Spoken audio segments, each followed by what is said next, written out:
How Bizarre is intended for mature, open-minded audiences only. If you are easily offended, we suggest you turn this wacky shit straight off. Cristo. Nothing comes easy, I tell you what. Oh, goddamn. This is what we get for taking a month and a half off, I guess. Everything just stopped. I really thought my Mac was tits up, but after about 15 restarts, I booted up in safe mode, did a disk scan. It didn't seem to find anything, but that next reboot fired up. But holy shit, was it slow to get this shit to work. That's crazy. How old is that thing? Not that old. I think I got it in the middle of the pandemic, which I guess that's fairly old these days. Shit don't last. Macs used to last. It should still be good. I mean, fuck, like It should. So remember that laptop that I had, fucking Boost Mobile, the Dell. Uh-huh. That thing was amazing, and it was super good up until like there was some Windows update that I probably shouldn't have done, like update to like Windows 10 or something like that, and it just like fucked it completely. Once you do those updates, you never go back. Yeah. But it lasted for, I mean, that was only a couple of years ago. So, I mean, it lasted for a long fucking time. I go through my laptops on a regular basis. Like three to 4 years is about the lifespan. I'm pretty hard on my laptops. I take them everywhere. But my Mac, this is really all I use it for. For whatever reason, I've had a hard time getting it set up on my laptop. But now my laptop, I can't even run some of the Adobe software anymore because they'll only let you go back one version, which is bullshit. If you delete one of your old versions to make space, like I just did, you can't go back more than one version. And now the one versions ago don't work with my fucking 3-year-old laptop. So can you torrent a cracked version or some shit? I don't do that shit anymore. I'm not ethically opposed to it, but BitTorrent has not been good for me. It's between viruses and just downloading shit you don't want to download. VPN? I left that a long time ago. But no, I mean, it's time that I get a new laptop. It's time. Speaking of time, Jesus Christ. What's it been, like a month and I think it's been a month and a half since we last recorded. We didn't do one show in Feb. Crazy. We still haven't heard about Christopher F. Hart going to Japan. Yep. Haven't I did. heard. Like, I'm a giant over there, guys. Are you really? Is that a thing? I mean, I'm like 6'1", just barely. With You're a shoes big on, guy but here. Yeah, I was like above the crowd the entire time there.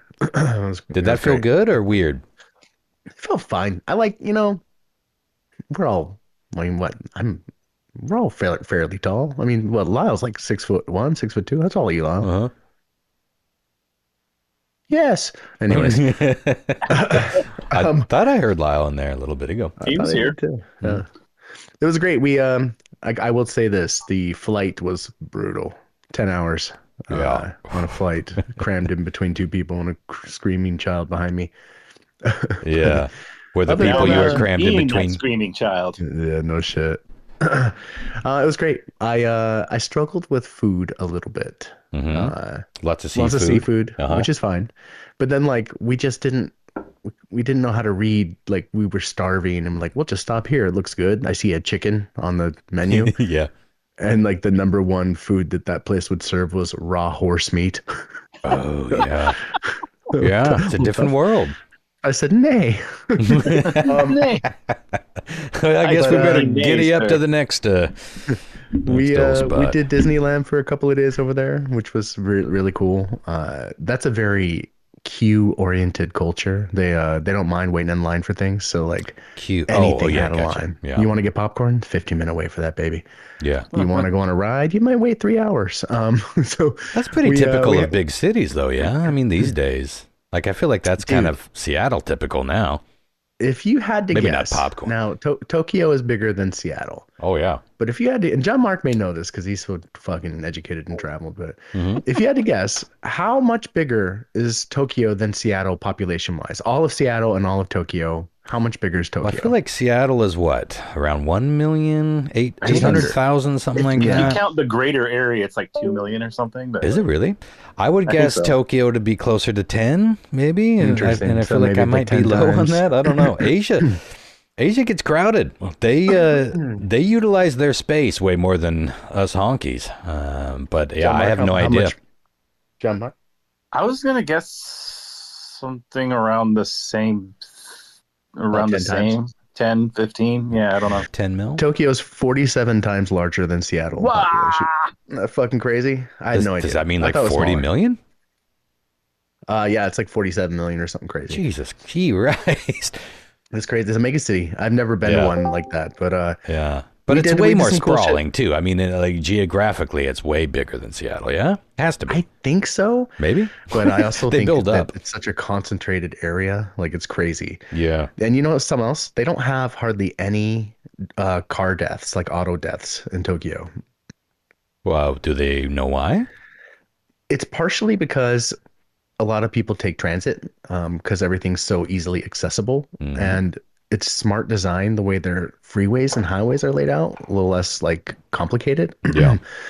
But they literally have like a counter that goes up in downtown Tokyo. It's like how many deaths, how many automobile deaths this year, and it's like zero, sometimes one, sometimes two. Whoa. Wow. Crazy.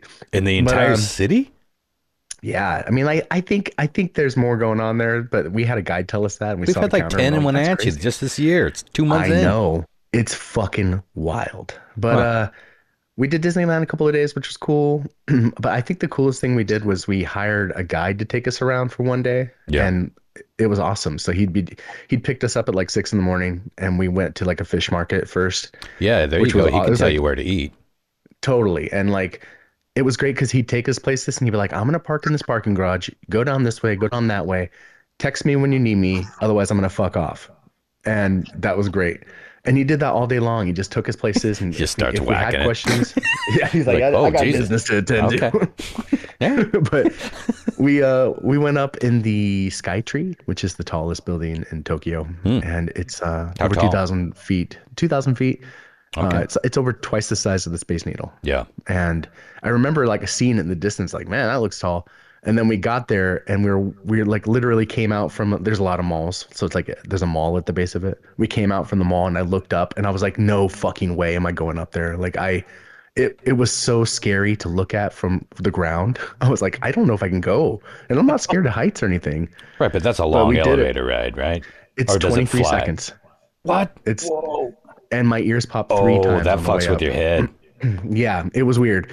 But like I sent you guys a video at one point, but you can see like my phone would just zoom it out for days, like and come Yeah. back in. You just can't fucking believe it.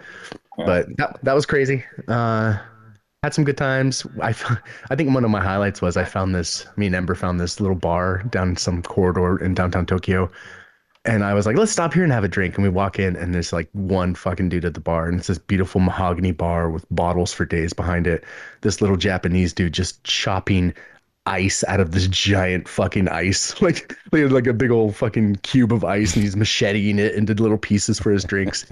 And the dude just made us like the best drinks we've ever had for 2 hours. Nice. And everything's cheaper in Tokyo. Like food's a little cheaper, drinks are cheaper. You don't tip. It's an insult to tip, so there's no tipping at all Ugh, on bring anything. that to the U.S., man. God, it was Tip culture hard is at first, out of but then I control. fucking loved it because I was like, oh, I don't gotta worry about Absolutely. that. Just Yeah. It is a thing that we feel guilty about it and we shouldn't. The tipping culture here is fucking bizarre. Like it doesn't make sense because I'm going to get on a little side tangent. We'll get back to Japan. By the way, you were only, I think, 500 or 600 feet shy of the tallest building in the world, which is the Burj Yeah. Khalifa. It's like 25 or 2,600, something like that. crazy. But the tipping thing, what I don't understand is doing it by price makes sense if it's volume or food, or trips to the kitchen, trips to the bar and back. But someone can come in and get a $20 burger and fries meal, ask for extra ranch. They get 3 or 4 iced tea refills. That's like $2.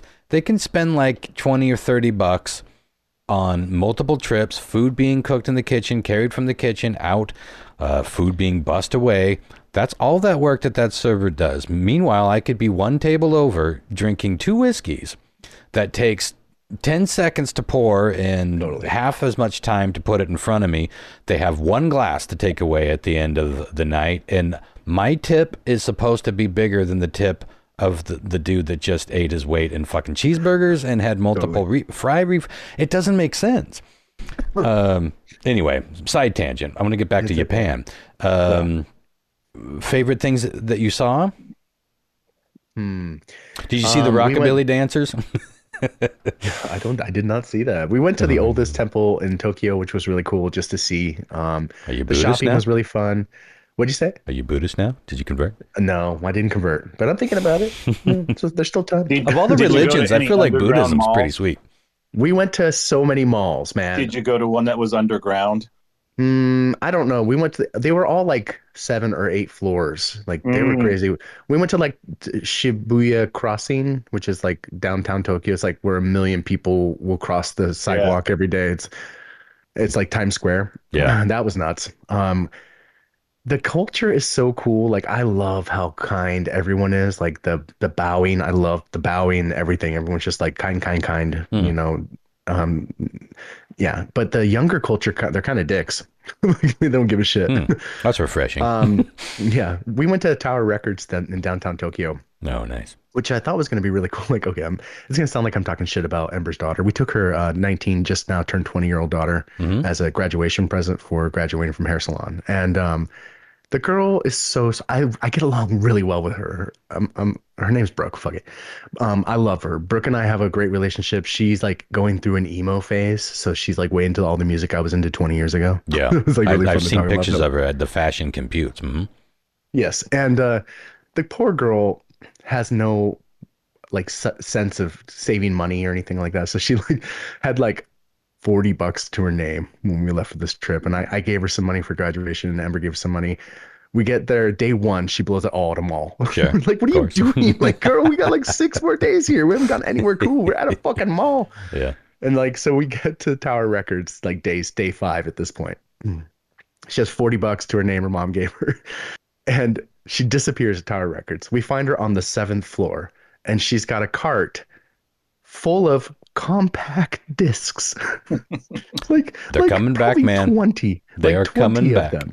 And I'm looking at the yen on them, and I'm just at day 6. I'm finally like starting to be able to wrap my brain around what the cost might be. Yeah, doing the quick math. And I was like, Brooke, are you buying all these? She's like, I think so. And I'm like, do you know how much they are? And she's like, no. I'm like, they're like $27 a CD. I'm getting really bad at echo. Test. That's weird. Lyle, did you just show up? So that was oh my god, that echoes. Yeah, that might be my shit's all fucked up. No shit. Maybe mute for a sec, buddy. Yeah, see if that goes away with the mute. So check. Can you mute Lyle? I'm trying, dude. Yes. We're all fucked up. Man, we can't take this long of a break. Test? All right, there he goes. Anyways. That might be in your Discord, Lyle. I have to disable my something in Discord from time to time to keep that. Anyway. There was one story I saved specifically for the podcast. I've never been on such a long flight, and I have this weird thing about flights where I don't want to pull up the in-flight movie thing, like the thing on my chair to watch a movie. I don't know why. I have an aversion to it. I'm like, I don't want to watch anything on this thing with the stupid headphones. Yeah, but for some fucking reason, I will watch the shit out of whatever the dude in front of me is watching. Like, just like my eyes are glued to the back of his screen. Like we're reading the subtitles. So the right back, this motherfucker in front of me watched Aladdin, the cartoon, 3 times. Oh my god! So guess who else watched Aladdin 3 times? Yeah, got a comfort movie. I need something to get me over 10 hours. I would be watching the shit out of a comfort movie, but I did, and I ended up pulling it up and watching. Well, I'm confused about your aversion to watching a movie on your own thing. It's not. It's just the like you can't wear your own headphones. You have to like bring plug-in ones, so they give you the shitty ones. And I'm always just like, I'm not. Am I really gonna watch one of these? I'll just chill out and listen to an audiobook or whatever. Well, but you can I ended do up watching. your phone, right? At some You point. can, and then you have to like look way down at your phone. And Yeah. but Okay. what I wanted to tell you guys is for some reason, like I am a creature of habit, especially with my poop cycle. So like, No, like yeah, I have a. interesting. So when I travel, I am fucked. I don't know what it is. I can't poop. Like No, I bring Metamucil and I try real hard and I'll have like a couple of poops it's while I'm very traveling. common. But Yeah. I think that so happens to a lot of people. Yeah. I think so too. And Ember always laughs at me about it. She's like regular like clockwork, and I'm like, oh my god, I can't poop. Like we are flying back from Tokyo to Seattle. And it's weird because we left at 4 p.m. on Sunday and our flight arrived at 10 a.m. on Sunday. Yeah. So we do a little So time weird. traveling there. So it's like 8:45 in the morning now, Seattle time. We're probably over Oregon. And they bring by a weird breakfast and we all eat it. And they're like, we're going to go ahead and turn on the fasten your seatbelt sign. Nobody please get up while we descend into Seattle. It's like 40 minutes till we land. And I'm sitting there. And all of a sudden, I feel a rumbling in my tummy. Oh no. And I'm like, oh, not now. Oh, please not now. And I'm wedged Fasten between your two shit strangers. belt. Mm-hmm. And I can't get up anymore. And I'm like, I'm going to make it. And like, we get about 10 minutes to Seattle. I'm like, oh, I might have a problem. Like, the type of cramp in your tummy that starts making you have full body sweats and you're like just rocking back and forth. Start getting emotional over it. Oh, and I'm like, oh, I might just have to be like, fuck it and run to the bathroom. And I'm like, I can do it, I can hold out. And like anytime, I know you guys don't fly a lot, but anytime you get off a plane, like right when you get off there's always bathrooms out in the Concorde or whatever. Yeah. And so like I'm like I can make it, I can make it, I can make it. We land, I'm sweating, like my whole body's in the sweat. And Ember and I aren't sitting together, so I look over at the aisle at her. She looks at me and she looks like worried. I'm like, I text her. I'm like, bad situation. Bad. I may shit my pants on this plane. Just pretend you don't know me. Yeah.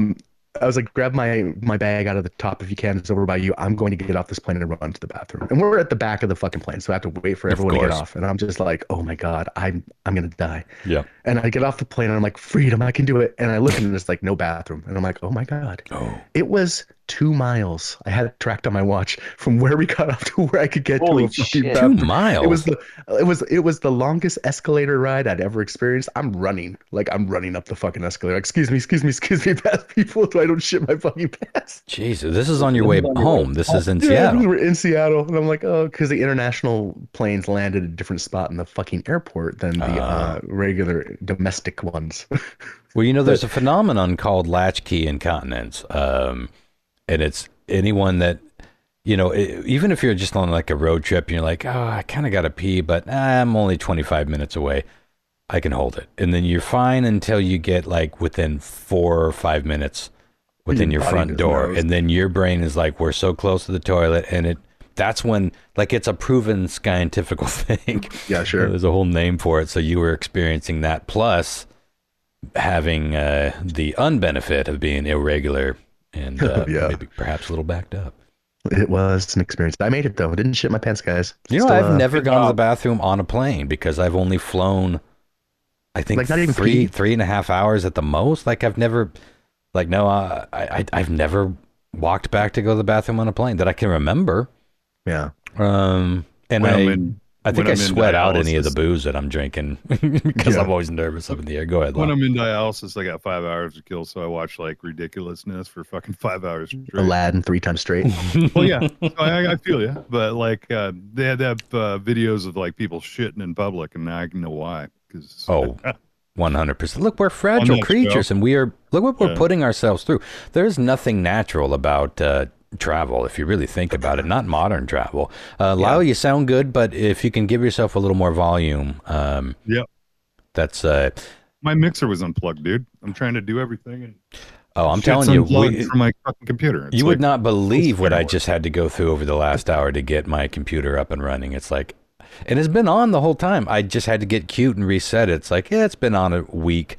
I better restart it to do the podcast, and didn't think it was ever going to fire up again, but here we are. Although I haven't saved it yet. Until it's online, this podcast doesn't exist. But yeah, I've been there's like, I think we probably talked about this when you mentioned you were going to Japan, and we were talking about travel a lot lately. Ireland is on my first. That's like first and foremost. Europe, in like some random Europe trip. Like what I love about Europe, or the idea of Europe. Obviously, it's an idea to me. I've never been there, but you look at it on a map, and it's like, Jesus, you can do half of Europe in the same amount of driving as you can go from one end to another end of a state in the United States. It's like the United States is so in a couple of days. Big. But I love that you can go to different countries and different cultures. You can hop around that. So I've always been enchanted by that. That's number 3. But number 2 was always Japan. You'd like it. Fascinated it was beautiful. by Japan. Was it as electric and colorful as it seemed like it would be? It was. And we when we were in downtown Tokyo, we like tried to mingle with the, everything, the cool things. There's a lot of weird, like, I can't remember what they're like, maiden and maid cafes where it's like girls dressed up as dolls, basically.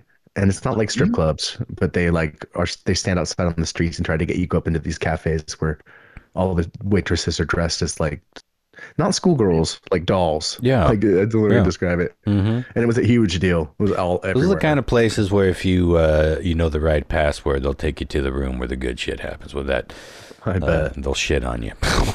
Hate farts. I've had friends that have gone to Japan, and I'm making a fell swoop in that statement, of course. But yeah, you didn't end up in some sort of secret society or sex dungeon, huh? No seedy den this time. Well, you had the kid with you. Although, was the kid with you the whole time? She was, but we had like it was cool because we had separate hotel rooms, so she could like do her own things, and we could do our own things. That was fun. Yeah.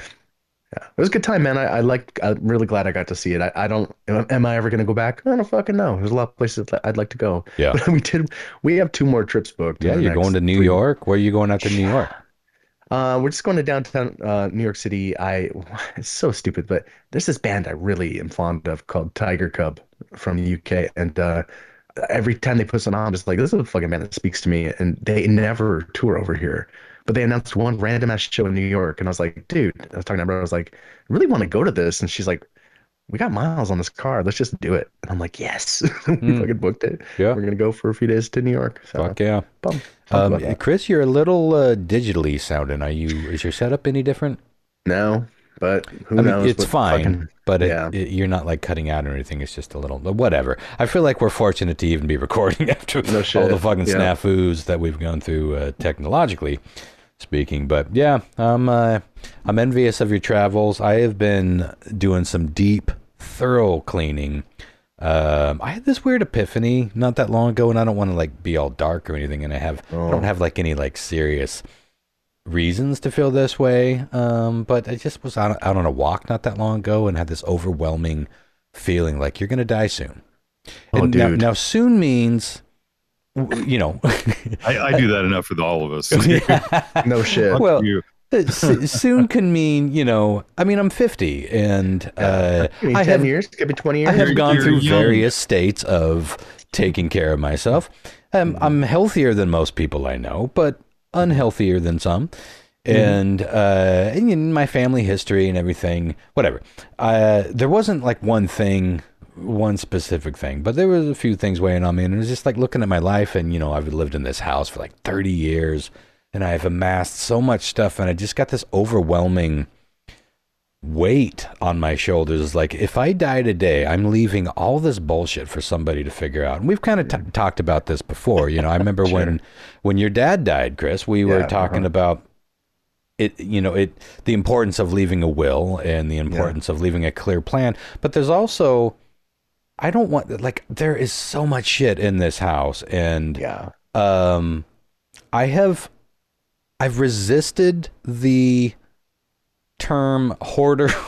But if we're being honest, look, I have hoarder, a couple of words you resist. I had 10,000 records, LPs, like vinyl records in my house a couple years ago. I've gotten rid of quite a few. I would guess that I'm somewhere between 7,000 and 8,000 now. Given away most of them. I had a ton of duplicates, and I got like my nephew's getting into records, and it's like it's cool to be able to pass along some of these things. And I collected records when you could get like a box of them for free, or maybe you would find a secondhand store where you just dig through them like 10 cents each. Sure. It is not that way now. So it's like I have this gold mine. I mean, both value wise and just time wise. And we kind of took this shit for granted back in the day because records didn't cost $50 fucking like they do now.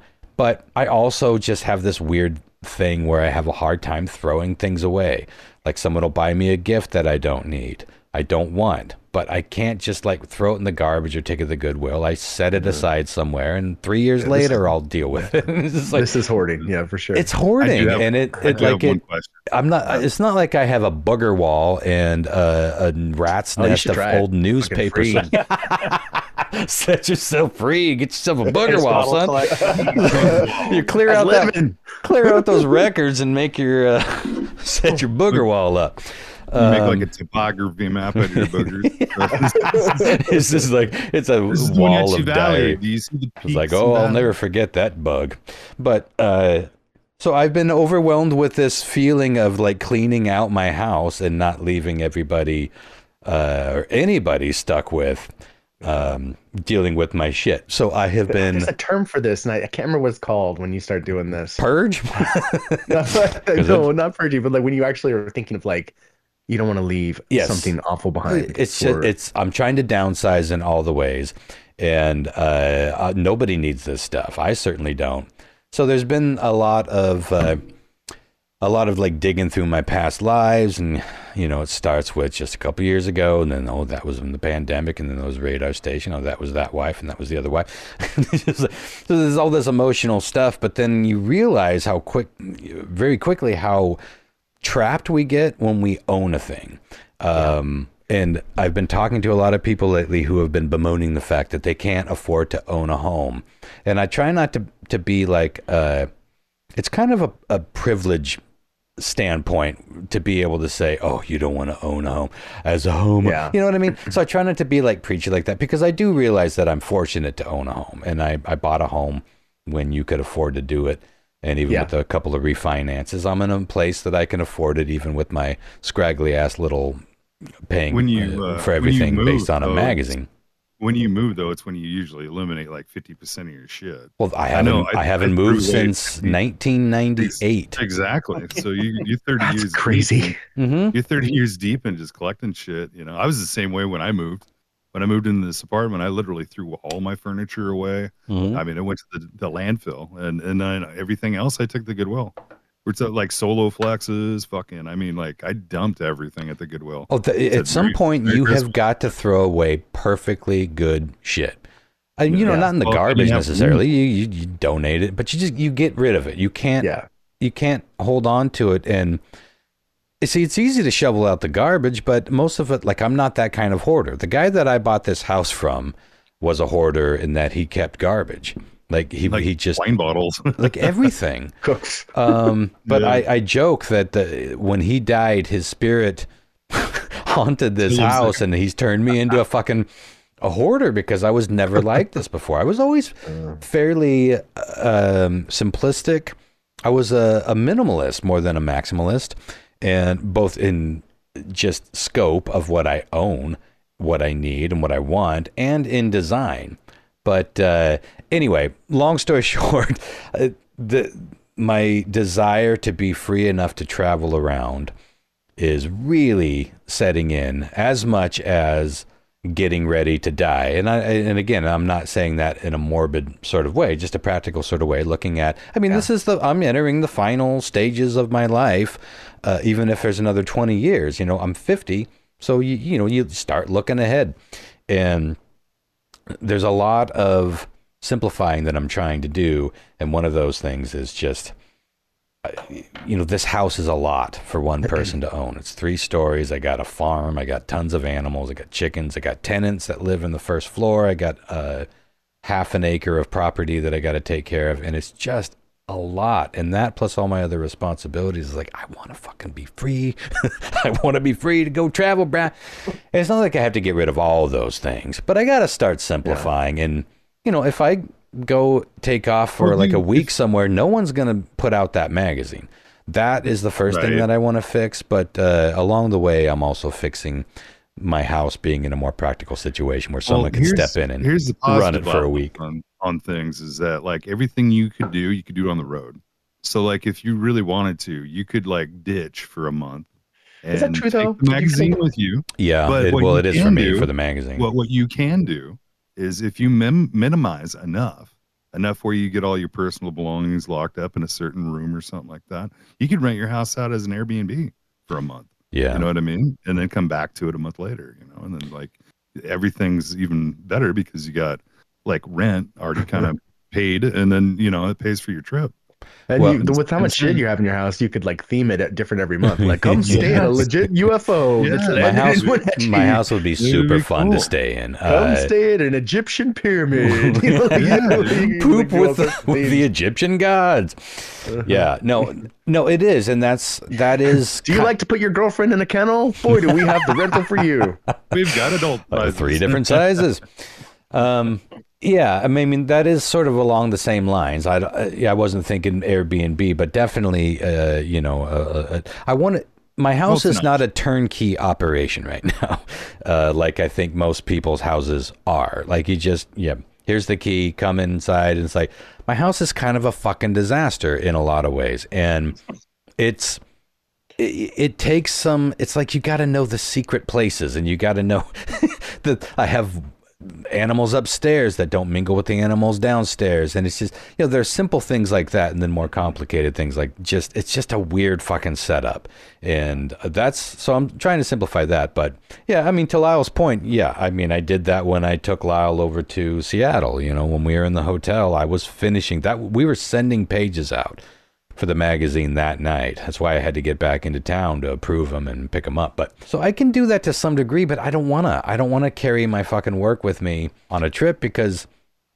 I'm already at the laptop all day long. I want a break from that, and I want somebody to be able to step in. And I hired somebody, and she was kicking ass, and she was getting the common into a whole bunch of places, and the goal was for her to start selling advertising, and she was on fire for it, and just one of the most motivated people I've ever met, and just getting out and doing it. And then she just fucking disappeared. What? And I have not seen her since. I have texted her to see if she's okay. I've asked. How long ago? How long did this person disappear? Last time I talked to her was January 4th. Damn. How long had she been working with you at that point? Just a couple of months. But that's long enough to be concerned. She was crazy. Gung ho. Well, I knew her a little bit better, I might have called in a welfare check. Yeah, that's what I was gonna say. Did you never I haven't heard of any bodies being found. So are you friends on social media? Is she posting? She doesn't post. Okay. She hasn't posted since. But she didn't really post all that much to begin with. And I've talked to other people that said that there was some weirdness. That's gonna say you must have had some other inkling of something's not quite right. I don't want to make a thing of it, but she herself gave me reasons to doubt her stick to itness. She told me that she's been fired from every job she ever had, which is a funny thing to say at a job interview. And it was like, well, look, you're not on my pay. Hired. That's how desperate I was. You sound like comic material. It was a no stakes hire because it was a commission based, and really it was just let's start helping me out here and there and see how it goes. And then she just I thought that, wow, this is really working out. This is because I've had a few false starts with hiring somebody to help me with the magazine over the years. And I was gonna say, dude, you've been doing it long enough. I'm really surprised you haven't got at least 2 or 3 people working for you. Or at least me too. And nobody wants to sell advertising, and I'm offering insanely high. I'm offering 50 cent or 50 cent. I can't imagine why no one wants to work with me. 50 cents an ad, 50% commission on new advertising. Nobody offers that. I think the standard is somewhere between 20 and 35, and the 35 is like if you're really kicking ass and you're a proven quantity, proven sales rep. Have you reached out to any of our old friends at The World? Like, seeing if, Oh, I've reached out to everybody. And like I said, I've had many false starts. I've advertised in the comment. I've advertised on social media. I've done a fair share of trying to find somebody. And in the end, it's just like everyone no one wants to sell. Nobody wants to sell ads. I don't know what people want to do, like what they, when they want to. I get people offering all the time. It's like, I would love to help out in any way. I was like, okay, will you help me deliver? No. What else you got? Well, do you want to help, like, maybe find new places that want to carry the comment? That doesn't sound fun. I was like, well, what do you expect me? Like, do you want to just curate an entire? First of all, I understand. This goes back to Radar Station. I had the same problem with Radar Station. It's like people would always offer to help when I ran Radar Station, which was 2,000 square feet of art gallery, movie theater, and bar, and performance venue. And the number one thing that I needed help with, sweeping and mopping. Like, if you want to actually genuinely show up and help, that's what I'm going to offer. And if you don't want to do that, I'll be like, well, okay, well, do you have a mast? Because, we always need help at the bar in some of these busier nights. And like, no, nothing. What do you want? What were you expecting here? That's what I always want to know. Like, I was hoping to curate a show. I was hoping to be an exhibit, a curator of exhibits. I was like, kids these days, they don't realize that's where you got to start, is sweeping and mopping. Get in the coffee. Yeah, get in the door and prove yourself. As someone who didn't graduate high school, I started a newspaper in the mailroom. And it sounds like a cliche, but I was literally in the mailroom for a couple of years, and I worked my way up through photographer and graphic design. That's how I learned how to do a magazine. I don't understand this thing where people just want to jump straight to the sexy stuff. But my point is, the sexy stuff is actually more work, and more time. Like, if you want to write, great, write. I've had plenty of people that show up to write. They have 2 or 3 great articles in them, and then I'm like, "Hey, where's your next article?" And like, "Oh, I didn't have time to get anything." And then next month, "Hey, do you got another article?" "No, I didn't." I was like, "Okay, you already burnt out. You had 3 articles in you, and you burnt out. What were you expecting to do in working with a magazine?" Like, it blows my fucking mind what people think it is. I guess it may seem like a cool thing to be a part of. Maybe they picture some sort of like sexy mid-century Mad Magazine is more appropriate, a Mad Men type office where people are working and smoking cigarettes and having exciting conversations. Like, no, motherfucker, here's you get 2,000 words. I'll give you 2 pages. Go fucking do it. And we won't see each other for at least 20 days. That's the gig. And I don't know. But anyway, long-winded way of saying, I'm trying. I'm trying to get out there and do me some traveling before I'm too old to enjoy it. Without getting too much into numbers and stuff, like, this is your primary source of income now, right? It is now, yeah. It's making money. So it's like you can't really. This is your livelihood. You can't. This is, other than something you've owned and made. Like, this is, you can't really walk away from it. This is where you're making your nut. No, and I've got like real contracts with advertisers. A lot of these advertisers buy a year in advance or 6 months in advance, and it's like. That issue has to come out. It wasn't like in the early days of the Comet where I'm like, I don't feel like putting one out this month. Yeah. So I didn't. No, those days are long gone. No, it's a full-on operation, and I've got some pretty big clients. And it's just fucking you for pretty much everything.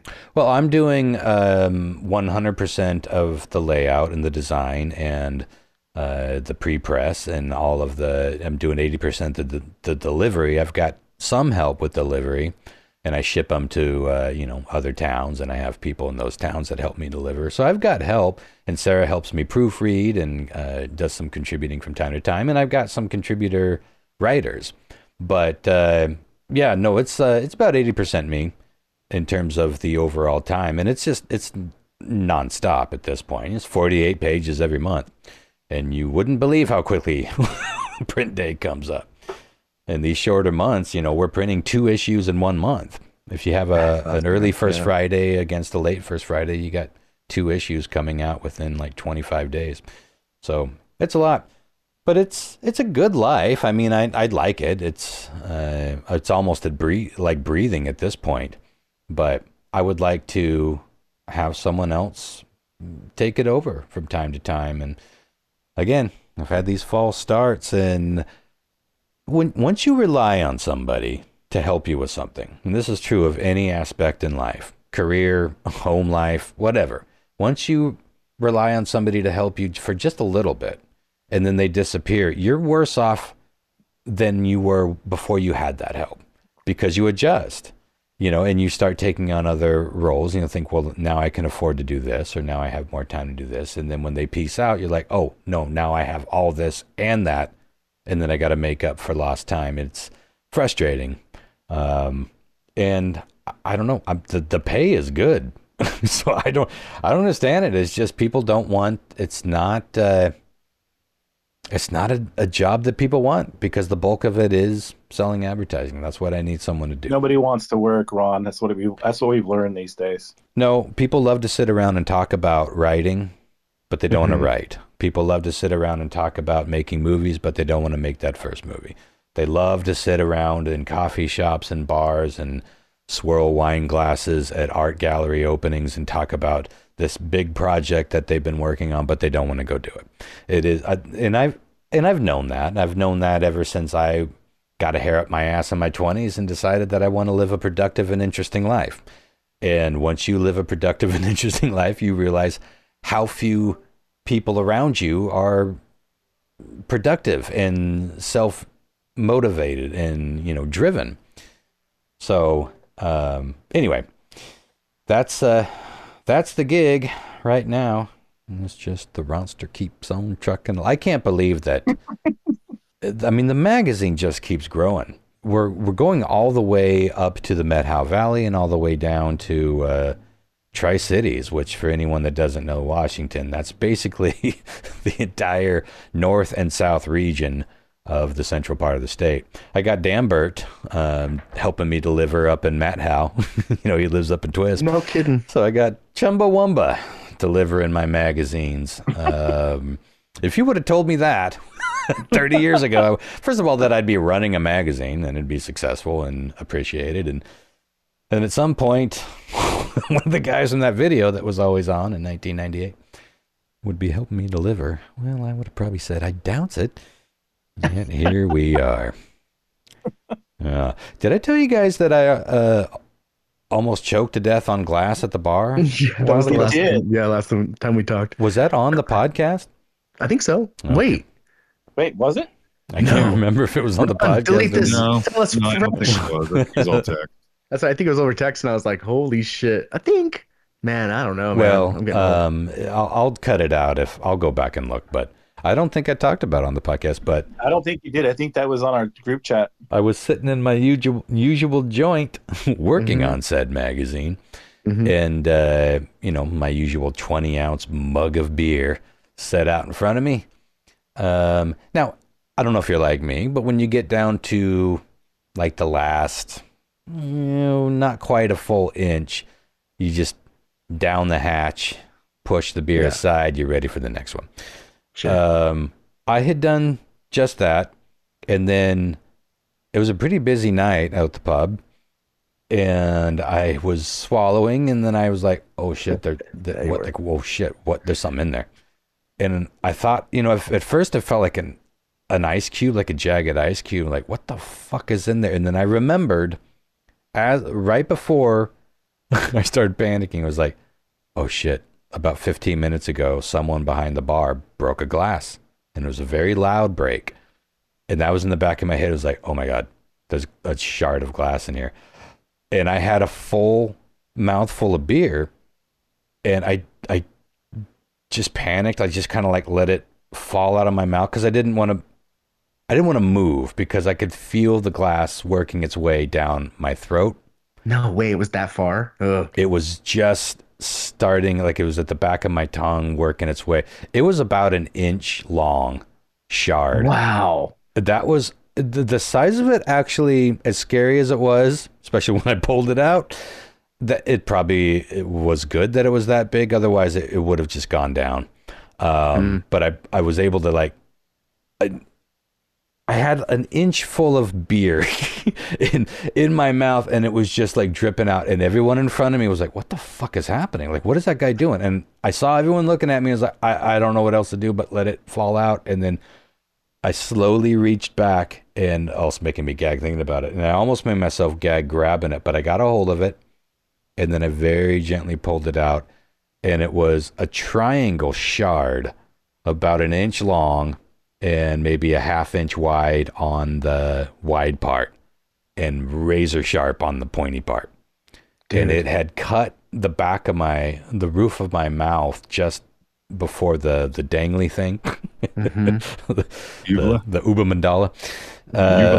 And I pulled it out, and everyone that was watching me, thinking I was probably having a stroke or maybe barfing in a weird way or something, saw me pull it out, and they're like, oh.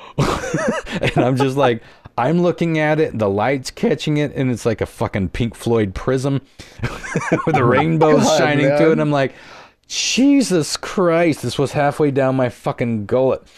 And I pulled it out, and at that point, my friend who works there, Susie, Garcon, she was like, oh my God, are you okay? I was like, I don't know.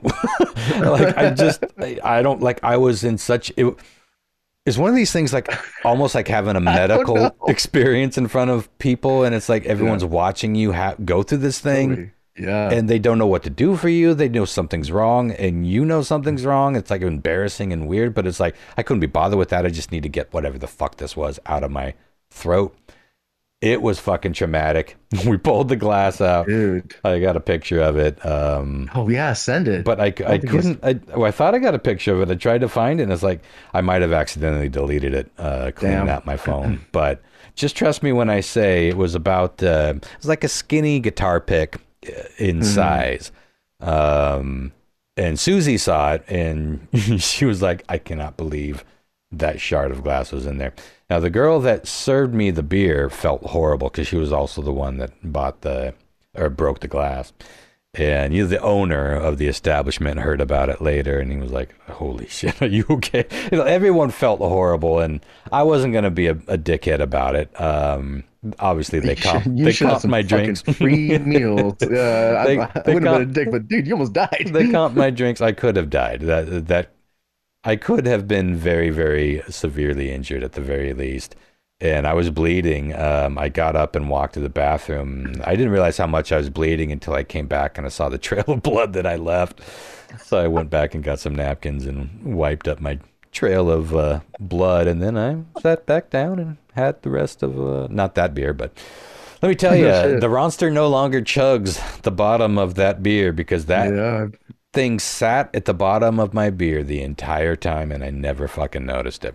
So let that be a lesson to y'all. Never assume that death isn't at the bottom of that glass. But yeah, I don't think I talked about that on the show. No, that's what you texted us. It was a traumatic thing for many reasons. But anywho, I did want to say, have you guys watched His and Hers on Netflix? No. Oh, I recommend it. Is that the one with John Bernthal? Yeah. Yeah, I watched it. It's a really unique, it's just a one season, like limited series, whatever they call it. I think 8 or 10 episodes. Something like Pretty that. good. Yeah. I thought it was really good. And I really thought I had the ending figured out, but I was wrong. That's all I'll say. Yeah, that was on my list of like things that I watched a while ago. Marathoned it in one day, I think. Not long after I almost died from the shard. Yeah. But yeah, check it out. It's definitely worth the watch. Did you guys watch Begonia? No, that's on my list too. Oh my God. I couldn't help but think of y'all when I watched it because it's I that kind of love that. weird. I love that movie. It made me think about things and made me uncomfortable. It was really good. I was like, well, I guess I'll watch this. It looks weird enough. And fuck, it was weird, but like, I mean, you know the premise, Ron? No, I know nothing except everyone keeps telling me to watch it. Like, I don't. I'm going to tell you the premise of it, and it does spoil a tiny little bit, like this, what you like happens at the very beginning. Because going Yeah, I in, don't mind beginnings being okay, spoiled. so Jesse Plemons, I think it's his name. Mhm. Yep. He and his cousin or nephew kidnap a high-end CEO who is Emma Stone. And she wakes up and they've shaved off her hair and got her slathered in oil and lotion, and they think she's an alien. Mm. And they're going to get they want to request a meeting with her mothership. So it's like from kind of from her perspective and their perspective, it jumps all around, but like about halfway through you start going, is this fucking girl an alien? Like you start really, like you start to question things, you It's know? set in like And I'm not gonna modern say, times. but like it is really well done and Okay. terrifying at times and funny at times, and I really enjoyed it, and it made me go, "Wow, worth watching." And you would love it. I think, I'll Lyle, check you it would out. love it too. Everyone tells me that I'd love it. I did just watch One Battle After Another. Have you guys seen that yet? I watched it too. I found it so hectic. It was very difficult for me to enjoy. I didn't really enjoy it either, but I enjoyed it as it went on more. The first 20 minutes, I was like, I'm not in this. And I love Paul Thomas Anderson. Some of my like Boogie Nights is one of my favorite movies. There Will Be Blood is fucking incredible, but I did enjoy it ultimately, and there was some really, really interesting parts. But yeah, I was curious what you guys thought of it. John Mark, did you watch that yet?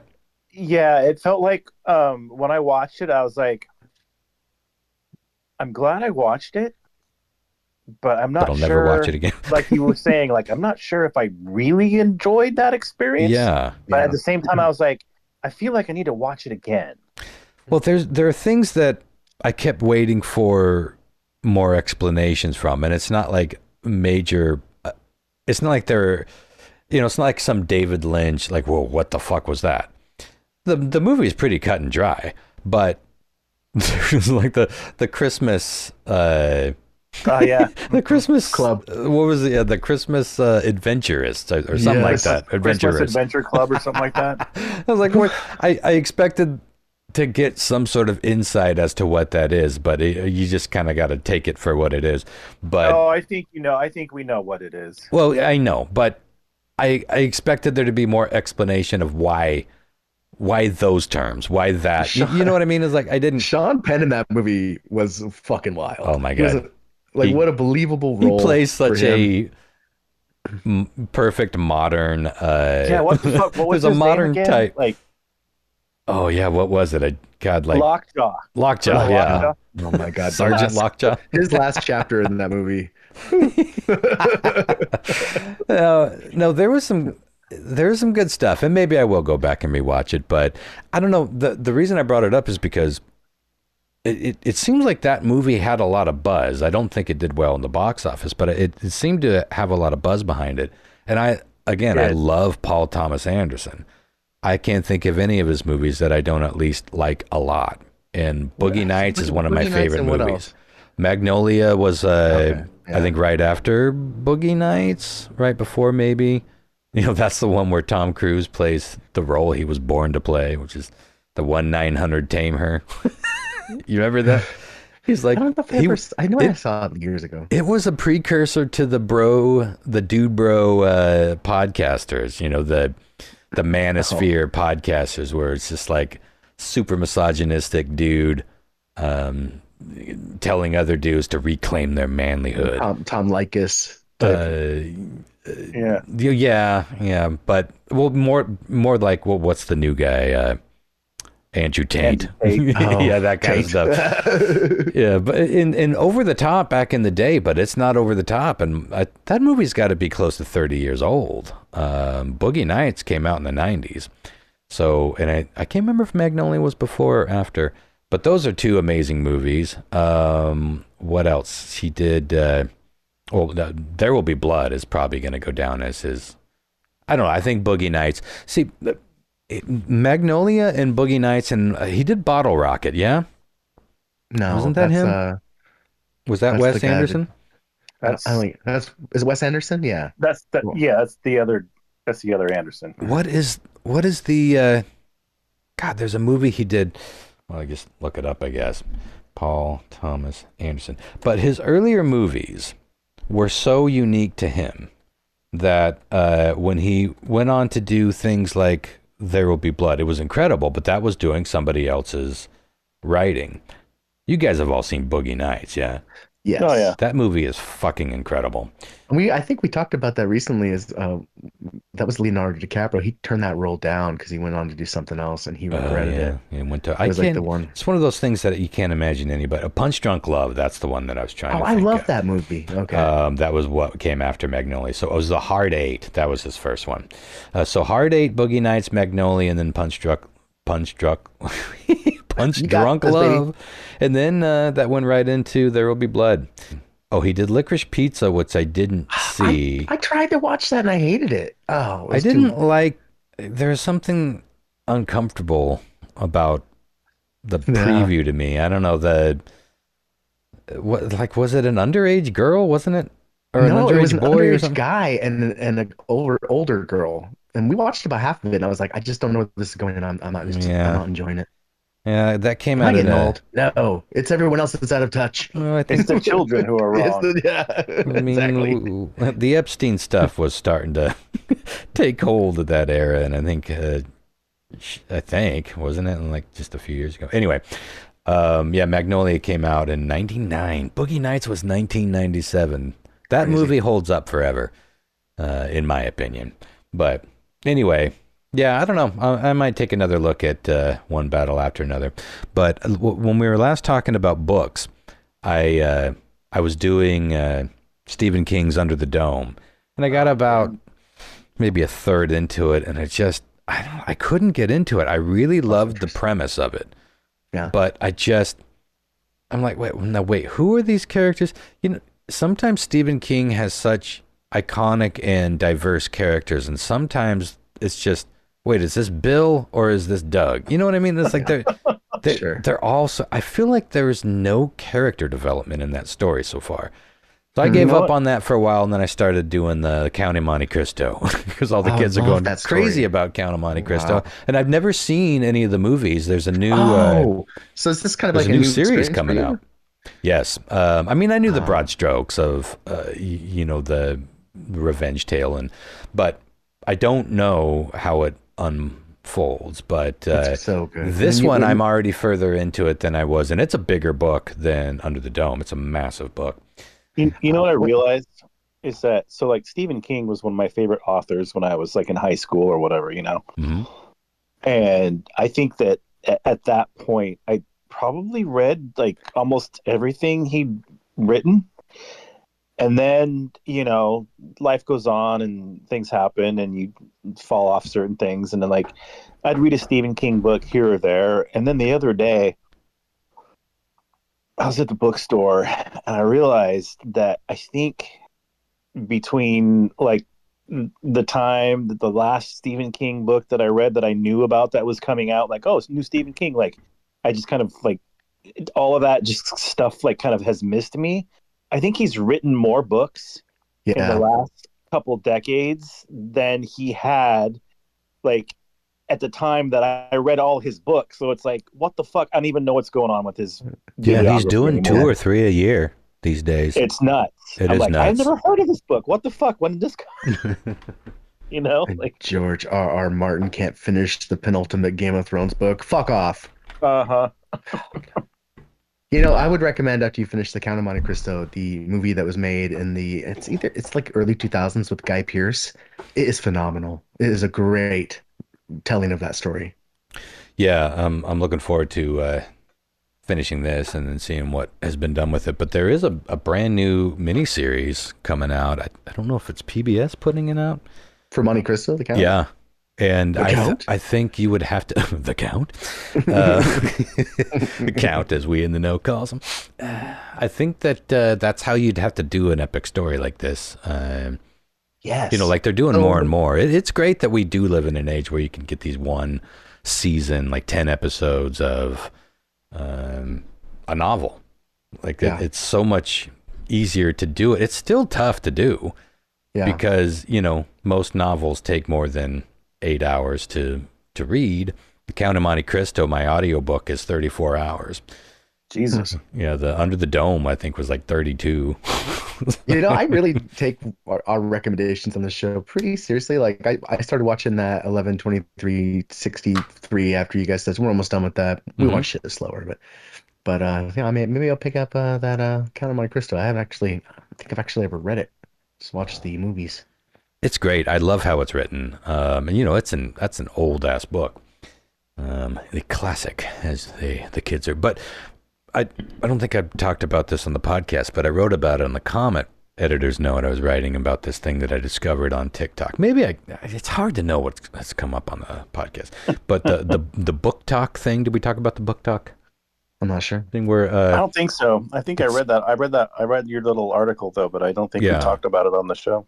Well, it's just a hashtag, you know, hashtag Booktok on TikTok, and it's people talking about books. It's as simple as that. But there's this whole culture that's built up around it, and you know, one of the biggest genres right now that you see popping up is romantasy, and there's all this controversy about, well, these romantasy books are pretty toxic and like anti-women, even though it's mostly women reading them. What is romantasy? Like smut? Like 50 Shades? It's pretty much like smut with dragons. I think might be the easiest way to, you know, it's romantic fantasy. They're not all that. But Leandra likes those slutty vampire books she keeps reading. Yeah, it's all hot and bothered at work. Well, if you read some of these, or if you hear some dialogue from people on Booktok reading some of these, like, yeah, no, that's straight up porn, which is fine. You read what you want to read, but there's the big debate about, I don't know, there's all these factions on Booktok that I kind of went down a rabbit hole following these, and then you find these content creators that are, this one person's all about dark academia and this other person's about coquette, and there's all these like mini genres within the genres, but they take the themes even into their fashion. Like the coquette people are dressing like kind of like it's not the baby doll thing, it's more like Heathers, you know, where they dress like with ribbons and pink and lace and frilly things while reading coquette fiction from the Victorian age. And the dark academia people are wearing all brown tweeds and vests and lots of browns and muted earth tones while reading, you know, poetry from I don't know, and philosophy from the Stoics and all this fiction that's set around. I don't even know what dark academia is. I haven't gone down that rabbit hole yet. I will, because I'm kind of into this. When I can't fall asleep, it's like I'll just set it to auto shuffle through all these hashtag book talks, because there's some interesting things. But it's funny because they're like, books are super trendy on TikTok right now, and reading is trendy, and which is great, but a lot of it is fucking posturing. And there's this big thing. Part of my article in the comment was talking about all these people who are fake readers. Like, they will be out in public with the trendy book or some book that looks super smart and hard to read, and it'll have all these tabs and annotations and notes, and they'll just be out there, but maybe not actually reading. And it's like, who would do that? Well, I like, as soon as I saw that, I started paying attention, and I saw a few people that were kind of fake reading. And one of them was, everything is a grift, man. It's all about attention and clicks and likes and fucking upvotes. It's like, well, or just trying to look, just trying to be attractive, you know, just trying to look smart. Like, I saw this dude, but I think he was kind of using the book as a way to just look down, and but I totally saw him just like checking out the asses of the surfers. I was like, I've done that myself. I mean, like, we all surreptitiously look, but he was like being super creepy about it. I was like, oh, he's not reading at all. But I have noticed other people that just kind of have their books. They're not reading it. They're carrying it. And maybe they grab it from time to time and open it up, and then they take a drink and put it back down. It's like, it's kind of an accessory. And there's a whole, like Hollywood's getting in on this. Like all the trendy stars are carrying around these books, but they're trendy books. You can't just carry around a book. It has to be a specific book. And the Stranger, there's a book called The Stranger right now that I guess is all hot in Hollywood for especially the actresses. The young actresses are carrying around. And one of the Kardashians was photographed out on a boat holding a book up in a way that she couldn't possibly be reading it, but holding it up so that you could see the cover. And it's just like, I'm enjoying that aspect of it, the fakery of it, but even more than that, I'm enjoying the people like doing the research to call these people out. Like they're doing investigations and like filming people in coffee shops, pretend reading. And then they're calling each other out, like the content creators, like calling each other out, like, you didn't read Count of Monte Cristo, you audio booked it. It's like, well, who fucking cares? They still know the story, but there is a division. There's a division of readers who do not consider, and obviously it's not reading, but they don't consider you having experienced the book if you did the audio version. But there's also this other thing that a lot of people are admitting to, where they will not read the prose. They will only skip to the dialogue to get through a book in like 3 days. And I'm like, almost no book that I can think of would really work that way. That's like, you know what that is? That's like fast forwarding through songs just to get to the guitar solo. Mm-hmm. You know? But at least that you're fast forwarding it for your own. Like, you just want to get to that part that you like. You know what I mean? With this, you're just trying to get through the book to say you got through it so you can talk about it. It's like they're cramming in a weird way, but they're doing it. Like, imagine the prose is the book. Like, you could take away the dialogue more than you could take away the prose and follow a story. I mean, it's the God voice. It's the narrator. Sometimes it's first person. Like, how do you take away the subtext or everything? Ron, we're old. I know, but you will see people like bragging that, all right, it's February. Here's the 93 books that I read in January. And they're like all these giant stacks of books. But one of the books that keeps on coming up is Count of Monte Cristo. It's hot right now. Now, I don't know when that book came out. It's well over 100 years old, yeah? It's fucking old. Like 200 years old. Count. One of my favorite things to do when I was in Seattle and single and had nothing to do on the weekends would be go to get brunch and take my big ass fantasy or sci-fi novel that I was reading and go wherever and just eat my breakfast and sip my coffee and read my fucking book. It was awesome. Mm-hmm. Well, that's the other thing. But I was actually reading it.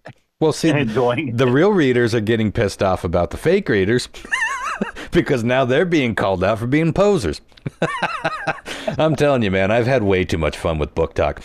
And Book Wars. As I mentioned in my editor's note that I was writing about this, is like, this is begging for some like young Paul Thomas Anderson to make into a gritty, like indie black comedy where it turns bad. You know, like somebody's got to kill one of the other content creators because they're posers. And you can see something like that is going to happen. Okay, let's see. Count of Monte Cristo came out in 1846. Yeah. Holy buckets. Holy shit. Yeah. Crazy. But it's so hilarious that that's like hip right now. Dostoevsky,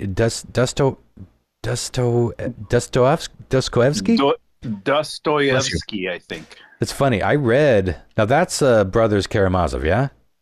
Was that Dostoevsky? I read that and I don't remember it. But that's a hot book now. Another book that I read and I need to reread because I fucking loved it. It actually helped inspire me to write my novel, which I never finished. Is The Master and Margarita. You ever read that, John Mark? don't think so. Oh my God, you got to read it. It involves a walking and talking evil cat. I think his name is Gregory, and I think I named the devil Gregory in my novel, but I might have. Sounds right up my alley. The Gregory part may be made up, but there's definitely a walking, talking cat, and he's an evil fucker, and he causes mischief. Oh my God, yeah, Master and Margarita is fantastic. That's another book that's trending. But the funny thing is, a lot of people are, trying to shit on this entire trend.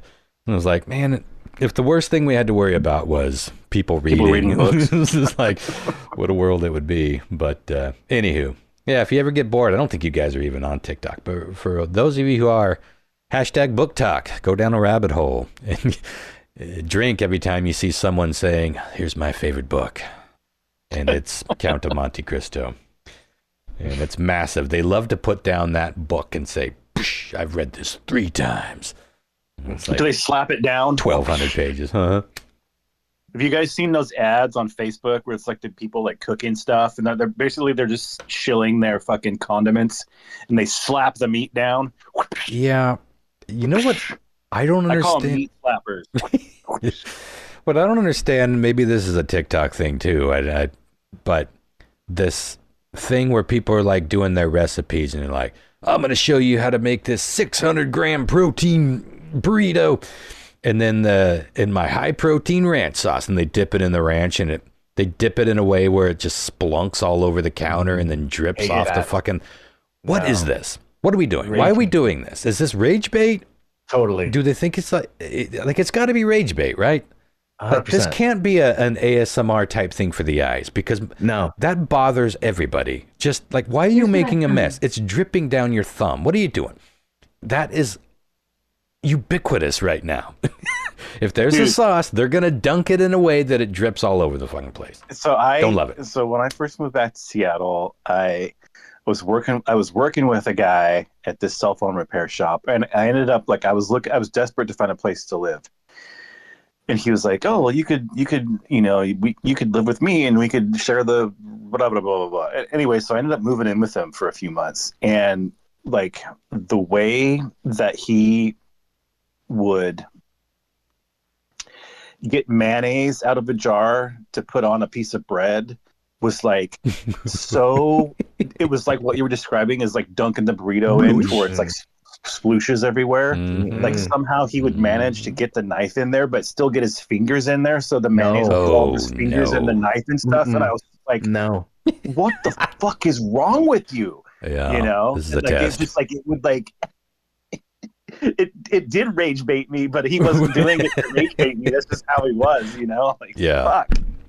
Well, I don't know, I guess they could just be somebody did it accidentally, and maybe other people appreciated the production value of it, and now everyone copies. I mean, everyone copies everybody in all social media, but TikTok especially. I mean, TikTok was built off of people copying other people. It's like these trends of do this dance and do. By the way, speaking of dance, I am kind of obsessed with this double Dutch bus dance. You guys savvy to this at all? Double Dutch what now? Double Dutch bus. There's some dance troupe. I don't even know where they're from. Bunch of young women. And they were at some national championship thing, and they did this routine to the song, the 80s like funk song, Double Dutch Bus. Pull it up if you got your phone handy. Pull up. I don't know what it is, but I think that most people can't really put their finger on it, but it's just a super interesting, weird, and addictive little dance routine. Double Dutch Bus dance routine just speaks to me. And obviously it speaks to a lot of people. Was the real music playing to this? Yeah. Is that thing? Is that what you're hearing? My double Dutch bus. That one? Yeah. I'll just play a little bit so I'm going to start it over and play a little bit so the audience can hear it.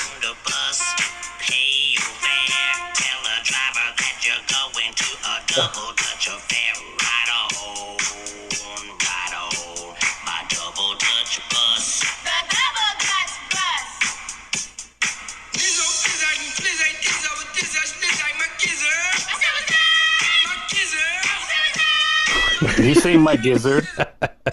I looked up the lyrics, and I think it's. I don't think he's really saying things. He's just doing like some sort of scatting almost. No, he's saying my gizzard. What sounds like it. My gizzard. I'm calling it right now. I think part of what I appreciated is it's such a weird, fucking crazy song, but they did a perfectly crazy dance to go with it. I don't know. Some of it almost looks like interpretive dance. Yeah, but I mean, these kids are fucking talented. They're fairly, well, not kids, but they're pretty young people. That the one in the middle that everyone is talking about kind of steals the show. I think she's only 16 or 17. But anywho, that gets us caught up on the TikTok trend.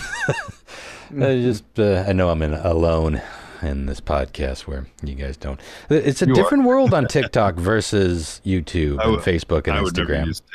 I quit using Twitter when they changed to X. Good for now you. I wouldn't mind going back, but it's so far gone behind me that I'm not turning back.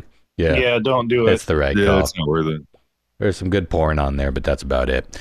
Oh my God, I was just thinking that. But you said that, I was like, dude, Instagram. That's the only thing I ever saw on Twitter in the last like 10 years. Every time I went there, it was just porn or people dying in terrible ways and animal cruelty. And it's like, why is this?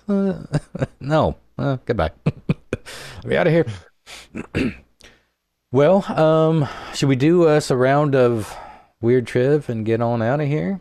Yeah, let's do it. I did write these some spell ago. We were gonna podcast, so I don't know. I haven't proofed them is what I'm saying, and now I'm a little fucked up. So we'll see how this goes. Hit it, Ron. I'm gonna hit it. I'm gonna grab me a drink real quick. Okay. Get your notes ready. It's Weird Trivia with Christopher F. Hart, a man from Florida, poop things, square shit in nature. Don't get me started on the goddamn brown hair. It's Weird Trivia that might get Christopher fired. My jizzer. I'm stoked. I'm getting back into video editing and fucking with my camera. Man. Well, dude, I have over 10 grand worth of fucking camera equipment, and it's been sitting like for 2 years. I've had the Canon. It doesn't matter. It's a cinema camera, and it's fucking a camera too. It's built into one. It was like $3,000. Oh, just, damn, dude. just for the body of it, you know. And I've had it for 2 years, and I haven't even done a project with it yet. And it's just been kind of sitting around. I got it all decked out, and it's super ready to go. Get on it, man. Come on. I want to start doing some more YouTube videos. Maybe go back to the basics on my health issues and all that other shit. And you know, because I originally wanted to make videos to kind of help other people out that are like starting dialysis and stuff like that. Yeah. Or going through it, or their parents are going through it, you know, and they don't know. Dude, that's awesome. You should definitely do that. Yeah. So I was thinking about setting it all up and doing that. So that's why I wanted to. I've been relearning how to use DaVinci again, because I'm not going. It pisses me off so bad. I don't even want to talk about it. But like Adobe, I've paid for this shit fucking dozens of times over. Yeah. I mean, thousands of dollars I've given them, and I own the products. You know, like After Effects and all that shit. I own. I own it. I own it. Even with the photography editing software, they just stopped supporting it. They just want you to subscribe and like exactly. And so they fucked everybody out of it. And so like the only way you can do it is if you give them $50 a month. Gotta do the Creative Cloud, man. Like, I've had it. I'm sure, Ron, you have to be a cloud subscriber, fucking right? live in. Couldn't live without it. I mean, like, and it's expensive. It can be, but man, you get a lot for it. And if you $60 use it a month for work, but that gets you I think everything. Mine's just a hobby. Complete integration, complete cloud backup, automatic cloud backup. If you have it set up right, I learned the hard way on that. But all right. Did I tell you guys we filmed a commercial at my bar? No. We did that last month, and I'm pretty excited about it. It's just we had some Dirty Shirley, same people that made Tilt, came out and filmed our commercial. And we've got a rough cut back. We're pretty happy with it, but we I want to see it. They just threw Yeah, I'll send it over to you guys. They actually use Bloody Oranges, whatever you sent them over for till as the background music as a placeholder. Oh, Because while we were picking out some stuff, so you'll be like, "What the fuck?" When you hear this, you'll be like, "I know that." That's funny. Speaking of, when is that movie coming out? I I scored dare a whole not. movie. I know, trust me, I've done a ton of stuff for the movie too. I don't know where they're at. It's what I love Jacob. He's such a fucking cool, smart dude. But one time I asked about the progress of this movie years ago, and he got fucking snippy. He got upset. So I don't ask anymore. Like I was shocked We'll how do it upset in he my got. own goddamn time. Movies take a long time to edit. Fuck off or something like that. I was like, It's oh been my 2 God. years. I'm I think they mad. brought me in 2 years ago. I still got the hard drive sitting on my desk that they sent me to score the movie to. So I've seen the movie. Yeah, it's cool. It's really cute. They did a great job. We can't wait for it to come out. We're gonna shut the bar down and have a private watching party, celebrate. How long is it? Definitely need an invite. It's like feature full length. feature. Yeah. Yeah, it's like an hour and a half or so. Oh, nice. When I watched it, the audio wasn't right yet. Like they hadn't done the AR or whatever it's called, where they ADR, double over. yeah. Uh-huh. ADR, yeah. So like the sound didn't sound like a movie, like Right. Yeah. none of the levels were mixed Yeah, they haven't properly. He sweetened was it. like, so it was like it was fun to watch, it but I was up. like, I can't really hear this very well, and it was almost hard to follow the script or the story because of that. Sure. But I was just laughing because I knew everyone in it, and I'm like, Vinny. I look at Vinny in the background back there. Like Yeah. that was cool. Yeah. So anyways, Well, yeah. I'm looking All forward right, to it. Yeah, me too. And when it happens, you guys should come over. It'd be fun. I'll We could, definitely be there. All right. They you better not guys have replaced all my music. ready? Yeah, no shit. All right, I got a fun one to start us off here. Timothy Chalamet recently gave an interview about his experience being in the movie Interstellar. He was just 15 when he was in that. He played McConaughey's kid, like the younger version of what's his name? Anyways, yeah, he was in the movie for a minute. You've seen that movie, right? You've seen Interstellar? Mm-hmm. Oh, yeah. All right. He told the interview. Okay, he told the interviewer he felt disappointed that he had so few scenes in the movie playing Matthew McConaughey's son. He said, while it's his favorite movie he's ever been a part of, he left production feeling off, especially because on the last day of filming, he went into his private trailer and found a gift left to him by Matthew McConaughey. What was the quote-unquote gift that Matthew McConaughey left young Timothy Chalamet in his trailer? Was it a note that said, "You will become a better actor someday. Things will be all right, all right, all right"? All right. Was it B, a single bongo drum with the note that said, "Start early"? Was it C? Okay. Because he was like, the bongo drum. Did you say he'd be Matthew naked. Broderick? No, McConaughey. I know you said that originally. Yeah, Somewhere I McConaughey. heard Broderick. Okay, we're talking about Matthew maybe McConaughey. Yeah. Makes more sense. A bongo drum? You started early. It's funnier now that you know who we're This is talking this about. is one of I was those. like, really? No this is laughs? this is one of those guys where just about anything probably would play. He's a kooky No dude. laughs with a single bongo drum? Fuck off. All right. Was it C, a signed copy of McConaughey's Acting 101 book he self-published a few years back? Oh, that's kind of a dick move, but Or maybe. was it D, a giant unflushed turd in Timothy Chalamet's toilet? No. A brown One of herring these right things- off the bat. One of these things is real. He left him one of these in his trailer. Was it A, a single bongo drum, or excuse me, a note that said, "You'll become a better actor. Things will be all right, all right, all right"? B, a single bongo drum with the note that said, "Start early." A signed copy of his Acting 101 book, or a giant unflushed turd? Oh, this is tough because it's been a while since I had an opportunity to chase a brown herring, and I wanna, but I think more than a turd, I want it to be a bongo drum thing. Get started early. I feel like that fits the McConaughey vibe. Yeah, I'm gonna go with that, but I'll be okay if I lose out to a turd. Always. Words to live by. John If you're Mark. gonna lose to a turd. Oh, I gotta go with the brown herring. Yeah, you do. Damn it. Yeah, you No, do. it doesn't bode well. Lyle. I left your surprise out in the toilet. No, I'm gonna have to go with the bongos for some reason. It seems to me he's kind of a hippie, and I could see that. I could see him just saying, "Hey, start early." So I've been playing bongo since I was 4 years old. Helps me meditate. I'll tell you how to make my special tater salad or tuna salad. Either or. All right. Man, I've been watching a ton of these YouTube videos by this guy called the Gaming Historian, and he just goes over old Nintendo shit. I know that guy. Oh, I love that it's shit. so yeah, he so does like fucking great. deep dives too. Like, oh, and they're so well produced. It's like watching a TV show. I'm just like, fuck, I'll get stoned and watch the history of Super Mario 2 any day of the week. Yep. My favorite one new trend is people that are asking like the stars, like, how was it like to be a mom, or how was it like it in the '90s, mom, and be like, who were you in the '90s? Yeah, like, I don't know, some hot actress or something like that. And it just shows like stepping stones of their career and stuff. So it's pretty cool. I enjoy that. I have a little Nintendo trivia for you guys here. I thought this was good. I kind of remembered this, but I kind of didn't.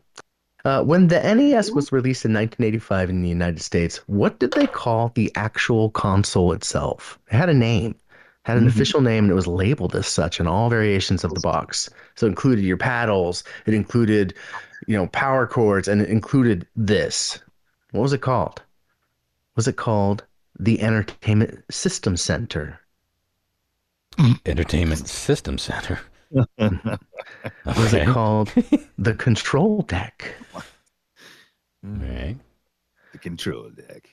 Was it called the Power Base? Power Base. Or was it called... It was the 80s too, early 80s. Or was it called the PlayStation? What was the actual box? The actual box you plug your fucking games called. It had a name. Wow. And they moved away from it at some point, but originally it had a name. Was it the Entertainment System Center, the Control Deck, the Power Base, or the PlayStation? Interesting. Well, I know in Japan it was called the Famicom. All those other things sound so systematic. And then you have one that is the PlayStation, which is decidedly not like the other things. So I'm tempted to chase that, but quick roundup of the answers one more time. The Entertainment System Center, the Control Deck, the Power Base, or the PlayStation. Yeah. The Entertainment System Center. That is so terrible that I think I'm gonna go with that. Even though PlayStation makes sense, I don't know, why would you throw that in there though? That'd be awesome though if Sony, when they went to set up the PlayStation, Sony, when they went to set up their consoles, like, why don't we steal the name that NES? Well, they initially were gonna build a CD add-on for Nintendo's next console, and last minute Nintendo canceled it and we're like, no, fuck off, we're gonna do something else. And they did it in a way where it was like Sony found out on the news or something. They weren't straightforward about it. So Sony was like, fuck you guys, we're gonna take this and make our own console then. And that's how the PlayStation was born. It became Nintendo's #1 competition. I did not know that. I'm gonna go with A. The Entertainment System Center. Yeah, Entertainment System Center. Yeah, I don't feel strong, but John Mark. I feel bad that I don't 100% am positive. I'm surprised I don't know this too. Because I was around at this time, and I was like in the shit. Yeah. But did they actually call it that, or was it just something they were going to call it that? It was on all the boxes. Okay. Like includes the zapper lighter, 2 control pads, and this. Gotcha. Yeah, fuck. Maybe it's because we couldn't afford that whole thing. We just got the base console. Yeah, totally. Oh, that could be. Fuck, I don't know. I'm gonna go with the PlayStation. Fuck it, whatever. Dad got mine at the pawn shop. So yeah, PlayStation. PlayStation's a good guess. Hang on, real quick. I gotta stop this. Something's going goofy here. Oh no. I'm gonna hit saved, and now let's keep her going. All right, go ahead. All right. I got John Mark. I got Ron. Lyle. What are you gonna go with? I'm gonna go with A too with Ron. I think it's at that Dang it, time it System was Center. coming straight from Japan, and it was Oh, that's true. It could be maybe they didn't translate it very well. Yeah, that's kind of what I'm thinking. The translation of it was kind of That's a good point. All right, question 3. Friends star Matthew Perry's 3rd anniversary of his passing is coming up this year. That feels pretty crazy to me. I saw an article pop up recently that shared that Matthew found himself attending AA meetings at an unlikely location, this superstar's mansion. Who hosted AA meetings that Matthew Perry would attend for years? Was it A, Ozzy Osbourne? Oh, that'd be a... Boy, if you wanted me to show up to your AA meeting, that's a good way to do it. Crazy.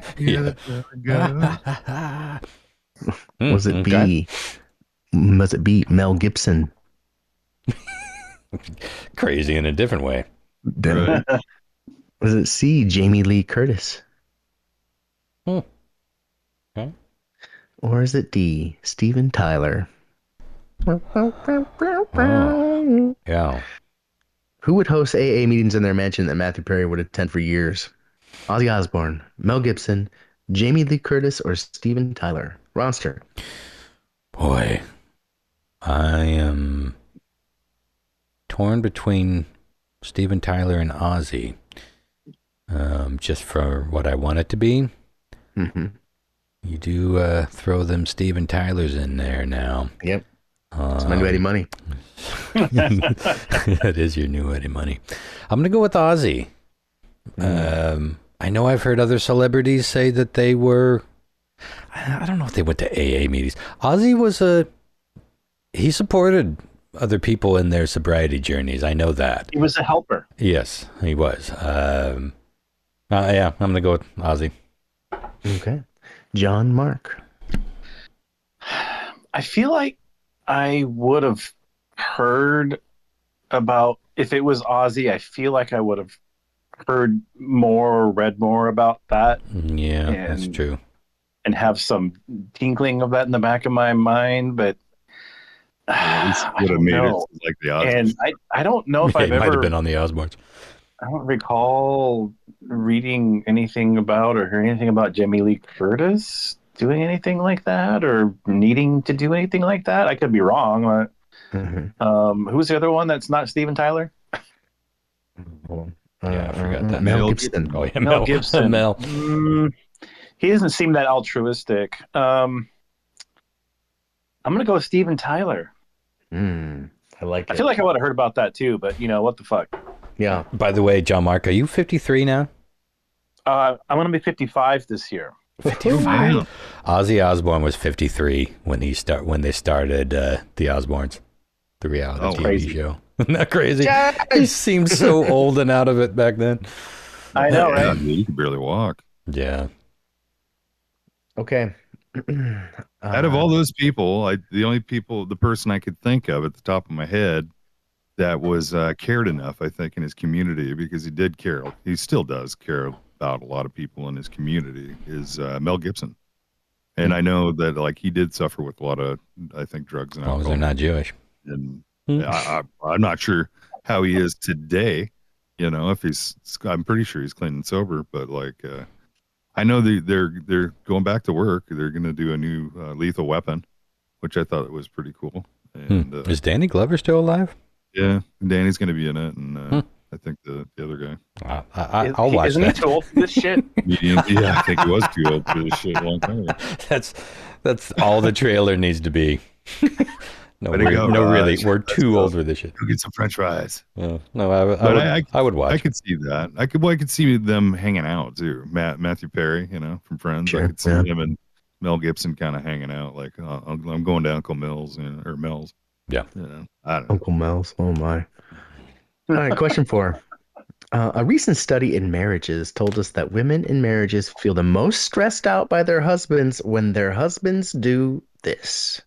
Really feel the most stressed out when their husbands do this. Is A, when their husbands relax on the couch? Yeah, because they want shit. Why is that lawn mowed? Why isn't the garbage what aren't you out? doing? You're not doing anything. Yes. Interesting. Is it B, when they bring home flowers or gifts and expect sex in return for them? Well, that's part of the book, right? Oh, I gotta interrupt real quick. One of the worst bonehead moves I ever saw a dude do was when I worked at the paper. I won't say who it was. Actually, I don't even. I don't know if I remember his name. It's not one of the regulars, and I think they were gone before you worked there, Chris. But he brought in, his wife worked there, and he brought in a big bouquet of flowers and balloons.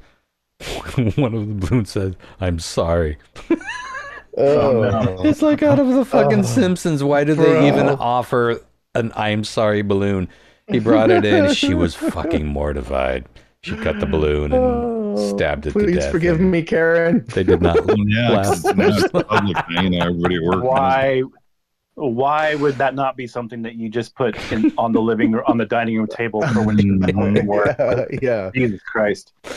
Wake up early and make her a fucking nice breakfast before you go to work, dude. It's a better play. Well, see, had you stopped at when they bring home flowers, I would have gone with that for sure, because I think most dudes only get flowers when they have fucked up. Linda, I'm a fool. I was a fool. I need a dumpling. Come on, please. She meant nothing to me. Okay. For more than 15, 20 minutes. I'm trying to figure this back out again. Recent study of marriages, blah, blah, blah. Women are most unhappy when their husbands do. A, relax on the couch. B, bring home flowers and gifts and expect sex in return for them. C, bring up politics they don't agree on. Ew. Or D, offer to babysit their own children. Oh, yeah. You're just calling it babysitting. Oh, that's recent tough. study in marriages told us women in marriages feel the most stressed when their husbands do this. Relax on the couch. Flowers and gifts, hoping to get sex for them, politics, or offer to babysit their own children. Well, relaxing on the couch seems so docile that I feel like that stands out.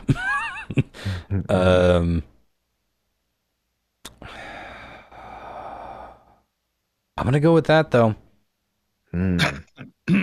A, relax on the couch. I mean,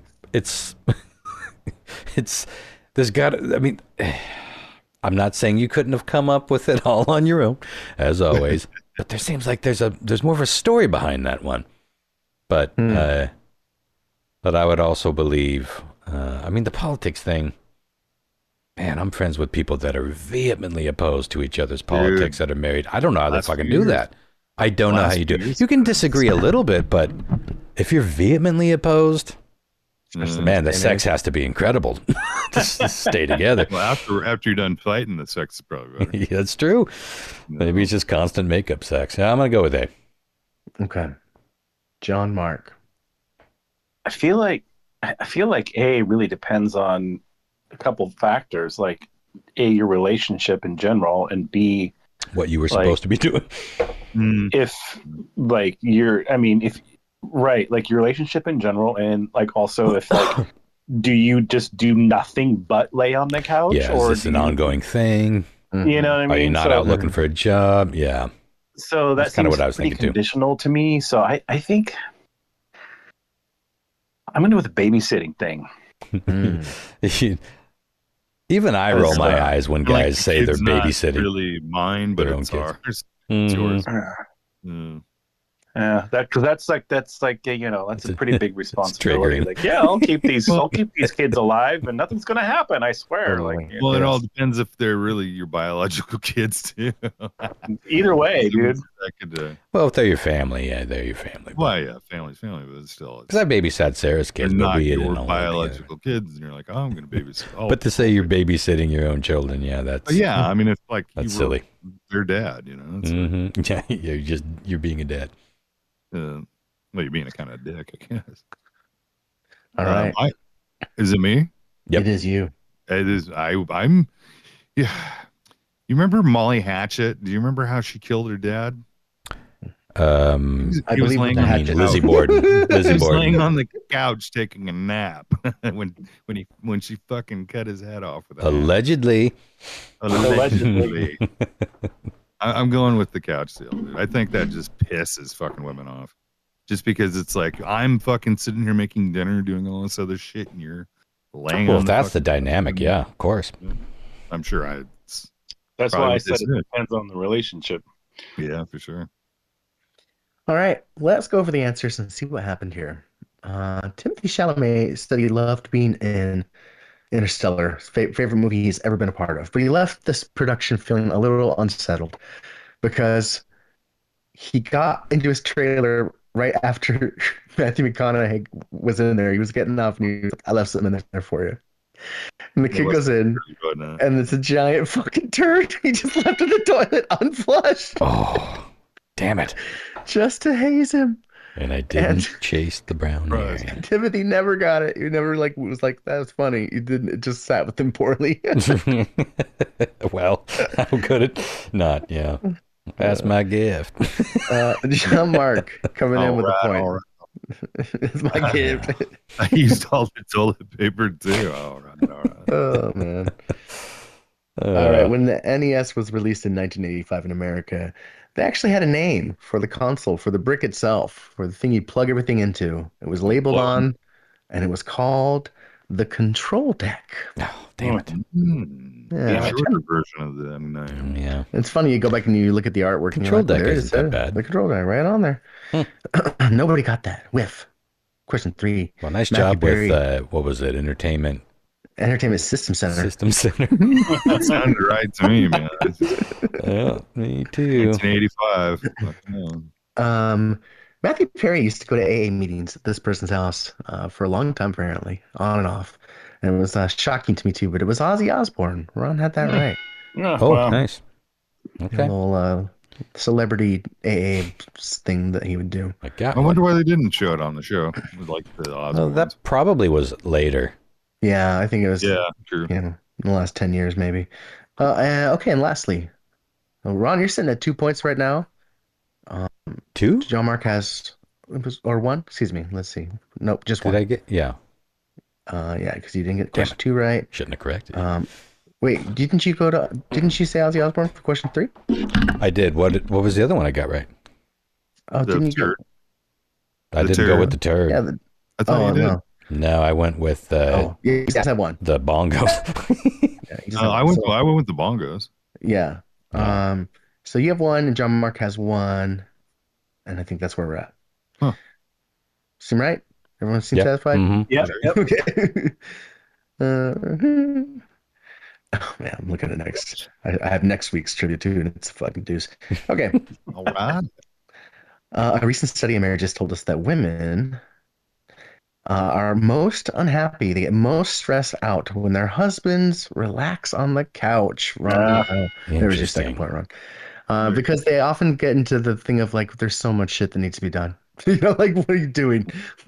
Yeah, I don't know about like when I think of women, I think of like my mom, who's never fucking standing still. She's constantly just doing something. you Yeah. know? Yeah, Anyways. it was the same thing with my mom, but my dad was also constantly doing stuff. He was just doing his own shit. Like my dad wasn't a loafer. He was, he was like me. He was doing whatever he wanted to do, which was usually cleaning his guns or hunting or reading about hunting or dreaming about hunting or just being away from the kids. And he was a busybody, tending to the animals and farming but String fishing rods. yeah.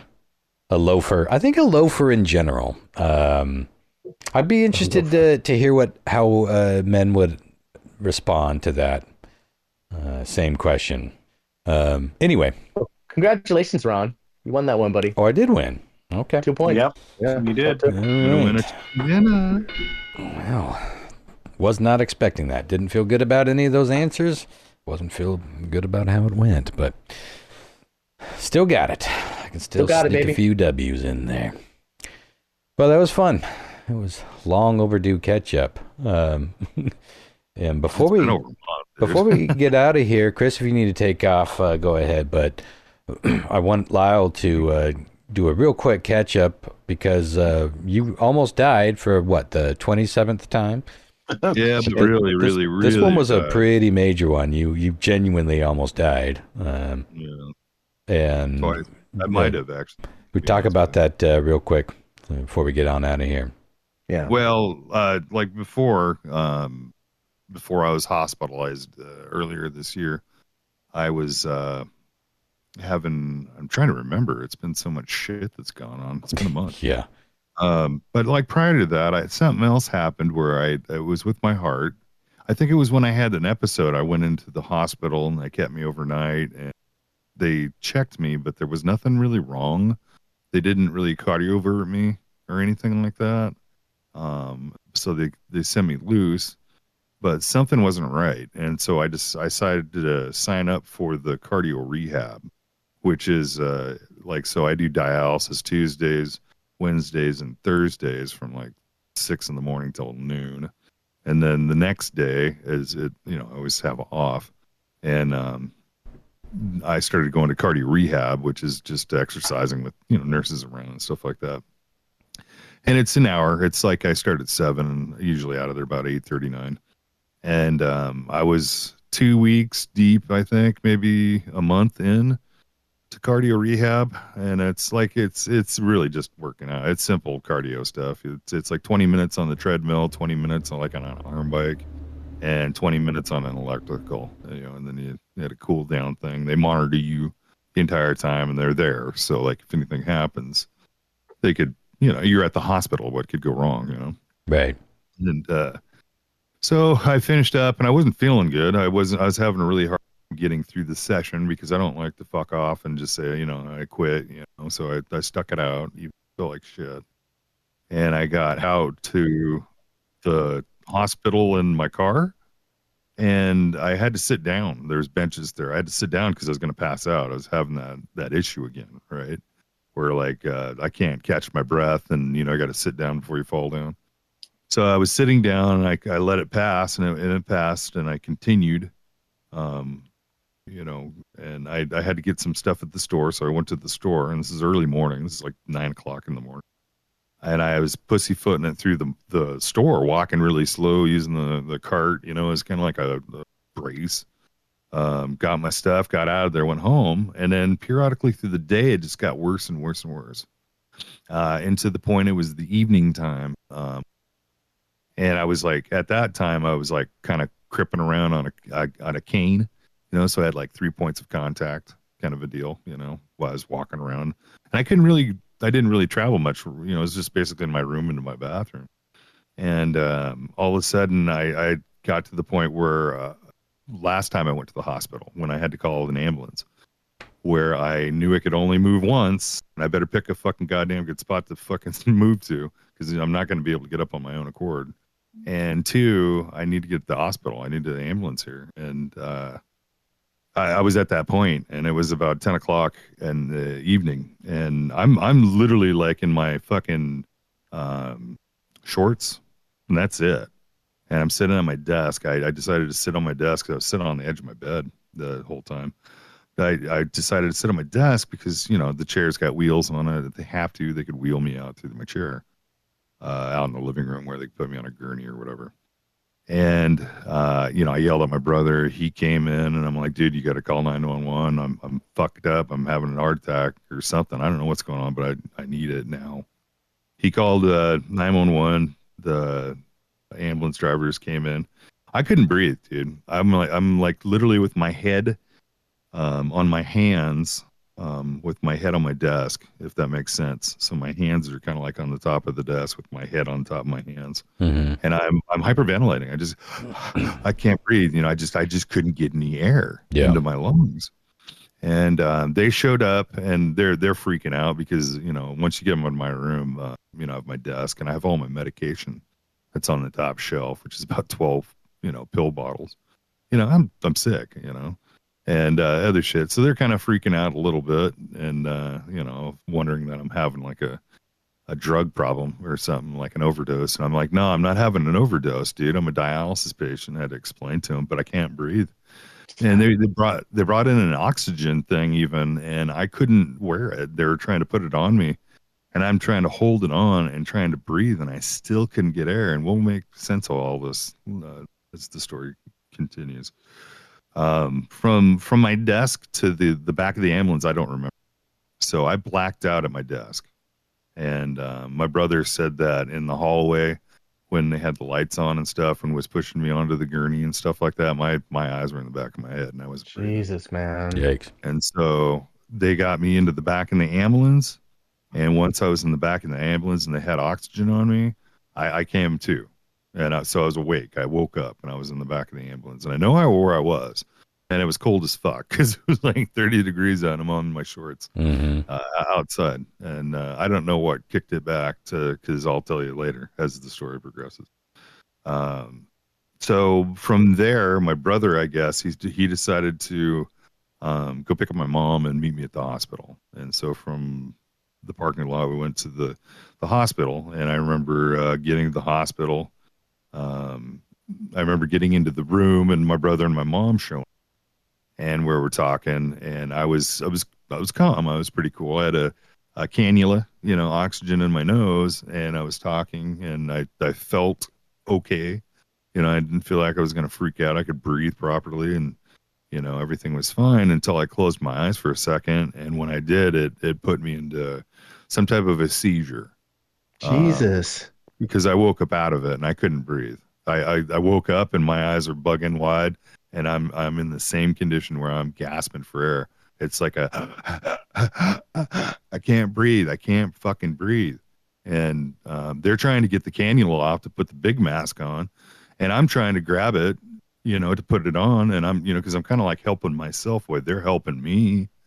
You know what I mean? Because they didn't have me strapped down to the bed, but I was down on the bed, and I'm trying to comply with them as much as I can, but I'm trying to help them too. I don't want to die. And so I'm holding the mask on my own face. And all I hear is I hear said, what do you want me to set it at? And he goes, turn it fucking all the way up. And fucking he was like, all the way? Yes. And hit him now. And they were what they were trying to do, they were trying to prep me to cardiovert me. So what they were trying to do was crash card me. But they were trying to knock me out before they did it, because you're not supposed to do it when the person's awake. And I'll tell you why. Because it feels like you get fucking hit by a solid steel fucking train, dude, at about 60 miles an hour. When they hit you with that much electricity. Yeah. Yeah. That's what it feels like, dude. It feels like, straight up wake you right the fuck up. It's because as soon as they hit me, and I was able to breathe again. It was like I was able to take a lung in, and I was like, oh my God, holy shit. And I was talking to the doctor, and I was able to talk like I am now. I was talking to the doctor, say, I could breathe. I'm good. Let's all just let this settle just for a sec. Let's all mellow here, guys. Yeah. Because all right. If you can imagine, it was like some out of fucking Pulp Fiction, I'm sure, when they're doing the whole heroin fucking restart the heart. Is exactly kind of what that was, like a giant shot of adrenaline, because that's what kind of that does. The after effects of when they stop and restart your heart is you get a lot of adrenaline flood. So what happened is that my heart was beating at such a irregular pulse that there was no blood pumping through my heart, if that makes any sense. So your heart consists of two muscles, and they beat at the same time, usually, dun, dun, dun, dun, dun, dun. When you go into AFib, afibrillation, that's when the lower half, it beats like super fast, like 180 fucking beats per minute. And the top one goes dun, dun, dun. Well, what happens with that is that blood just kind of circulates within the heart, and it doesn't expel through the artery.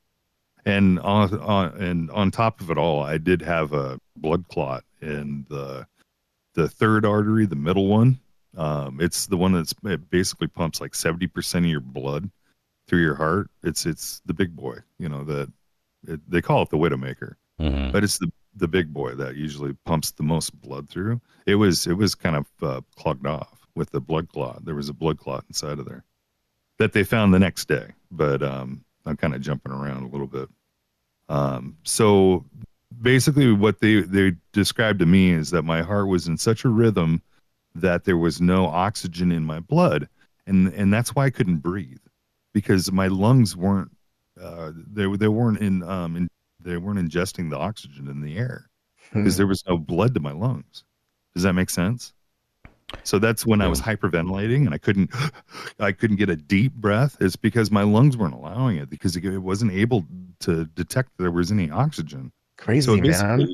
It was basically I was drowning in the open air is what it was. And that's what happened.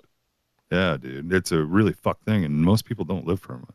In fact, I think somebody up there still likes me, because I honestly believe that I died in the fucking hallway. But I've been good. I've been good for a month. You know, it's kind of one of those deals. Luckily, as of now, it hasn't affected anything with the transplant. So, I mean, that's fucking good. Yeah, I mean, because that would break my heart. We're not going to give you one because your heart, you can't take it. Right. You know, and it's not the case. I feel you on the whole looking forward and kind of not looking back thing, man. I had to sit in the hospital by myself and fucking leave an open notepad on my fucking phone with my living will testament. Most of you guys got all my guitar shit. So. Yeah. Well, that's good to know. I just left a fucking list of shit. And I was like, call, and then the numbers and the names of the people. Yeah. It gives you peace of mind. Give them my password to my phone or my computer and shit. So like whatever they needed, they could have it off of that, and then sell the rest, whatever. We ain't getting younger. Everyone should have a will. At the very least, if you don't want to go through, you know, like the legal steps to do an actual will, at least leave something behind to let people know your wishes. Shit, dude, just pen and paper, man. We'll do a lot in court. I mean, fuck, if you leave your shit to the people you care about, you know, your friends. And especially if you're not. It usually only gets hairy if you got like something of major value or money, and I don't know, we're a bunch of broke ass bitches. Like, who's gonna get my records? Who has to feed the cats? You know, that's kind of what I got. Well, let's get on out of here. Another harrowing tale from Lyle, but I'm glad that it hasn't taken you off. No, I've still been doing what to get that. Like I said, I'm trying to get a plan. I'm trying to get back into doing the video stuff again, and maybe start doing some YouTube videos, like I was telling Chris. So. Yeah, I think you should do that. I think that'd be great and helpful. Or make a movie. You should do a movie called Tilt about pinball that'll come out before the Friends of Would you score it for me? Yeah, I got a whole score. I'll just forward the files that I sent them, and I tease. I know things take some time. Well, the last one I did was with Chris, our airbrush Chris. I did a little thing for YouTube on him. That was like 6, 7 years ago, dude. It was so long ago. Yeah, it turned out really well. Yeah, I think personally, like good transitions and everything. That's all it takes. Getting inspired. All right, y'all. Well, let's get on out of here. Tune in next week. We will most definitely be talking about 9/11. It's time we tackled that fun topic. And until then, take care of yourselves, and we will talk to y'all soon. Night, guys. Good night. Good night. Bye.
My jizzer.